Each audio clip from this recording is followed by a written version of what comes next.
खुलुमबाय रायजोफोर, दिनैनि गोदान भिडिअआव बयखौबो बरायबाय। दासिमनि माखासे गोनां खौरांफोर लानानै फैदों। नोंथांमोना भिडिअखौ जोबजासिम नायलांदो आरो चेनेलाव गोदानै फैदोंब्ला अननानै साबस्क्राइब खालामनानै बेल आइकनखौबो अलआव होनानै लादो आरो भिडिअखौ लाइक मोनसे होदो आरो हायोब्ला लोगोफोरनोबो शेयार खालामनानै होदो।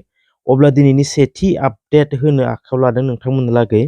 सनितपुर जिल्लानि थेलामारायाव खुंफुंनाय दुलाराय बाथौ गौथुमनि 13थि बोसोरारि जथुम्मायाव मैया भारतनि नखर मन्त्रि अमित शाह आरो आसामनि chief minister doctor Himanta Biswa शर्माया बाहागो लादोंमोन। आसामनि गिबि मन्त्रि हिमन्त बिश्व शर्माया बाहागो लानानै बाथौआरिफोरनि थाखाय गोजोनथाव रादाब होनानै गालाङो। आसामाव गासै 1000 बाथौ थानसालि गायसननो थाखाय 5 लाख रांहै अनसुंथाइ फोसावो आरो लोगोसेनो गुवाहाटी बाथौफुरियाव लुबाय थानाय बाथौ थानसालिखौ लुफुंनो थाखाय 10 कौटि रांनि अनसुंथाइ फोसावदों। बनसुआ बाइक रेलि लादों। मैया गसाइगावनिफ्राय जागायजेननानै कक्राझार खांख्लाबादा थिनालिसिम गोजोननि बाइक रेलि लानायखौ नुनो मोन्दों।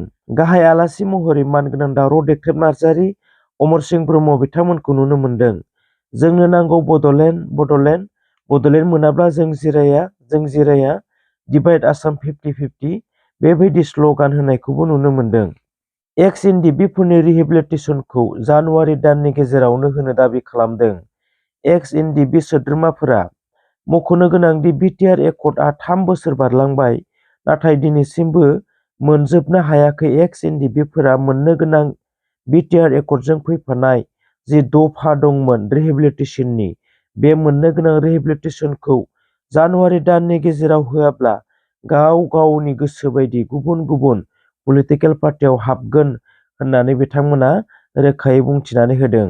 बिजेपिनि बारग' इएम बनजार दैमारिया बिपिएफ दोलोआव फैफिनबाय होनना मिथिनो मोन्दों। मैया बिटिसिनि बारग' सिइएम हाग्रामा महिलारिनि नुजाथिनायाव बुध आरो दोलोनि खैराबारियाव मावबादा। उदालगुरि जिल्लानि सिङाव थानाय भेरगाव जिल्ला बिपिएफआ खैराबारिनि महिरंग फावथिनासालिनि नब्लाङाव सानसेनि हाबाफारि जानानै थाङो। बे हाबाफारियाव बाहागो लानानै हाग्रामा महिलारिया बुङो, दरं, उदालगुरि आरो कक्राझार लकसभायाव फैबाय थानाय लकसभा बिसायख'थियाव बिपिएफआ हारसिङै इन्डिपेन्डेन्ट जानानै गेलेगोन। सेन्ट्रेलआव सोर देरहायो बेजोंनो थागोन होननानै बुङो बिथाङा आरो बे बिसायख'थियाव देरहानानै केबिनेट मन्त्रि सासे बिगोन होनना बुङो बिथाङा आरो जायहा बिपिएफनि जानानै दरं उदालगुरिनिफ्राय देरहागोन बिथांखौनो केबिनेट मन्त्रिखौ होगोन होनना बुङो बिथाङा। गवालपारायाव हाग्रा बिफाना एभेक्सन खालामदों। गवालपारा लखिपुरनि कुमारखालि हाग्रा ओनसोलाव गासै 1553 नखरफोरखौ एभेक्सन खालामदों आरो बै ओनसोलाव 6345 सुबुंफोर दं होनना मिथिनाय जादों।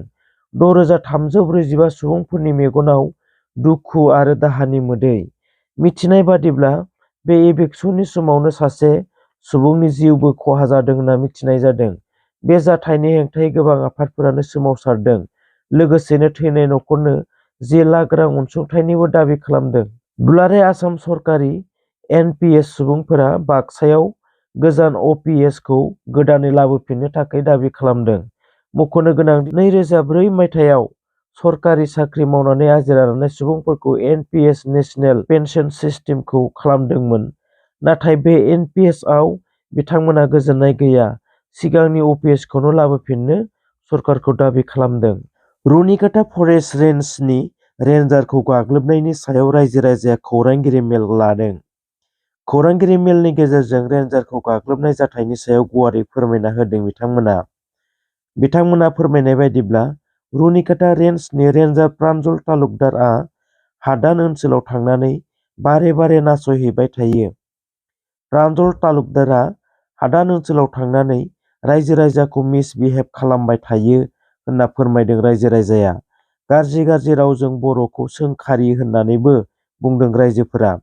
खनले नासयबाय थानायनि जाउनाव रायजो-राजानाव रागा जोंखांनाय फैदों आरो जेब्ला 10 दिनाव रायजोफोरा बिथांखौ गाग्लोबदों, बै दिनखालि बिथां प्रान्जल तालुकदारआ गावनि हानजाखौ लानानै हादानसिम थांनानै गंसे नखराव लुबाय थानाय न'खौ सिमफायनानै सावना हैदों होनना फोरमायदों रायजो-राजाया आरो माखासे आबादफोरखौबो सावना होदों होनना फोरमायदों बिथांमोना।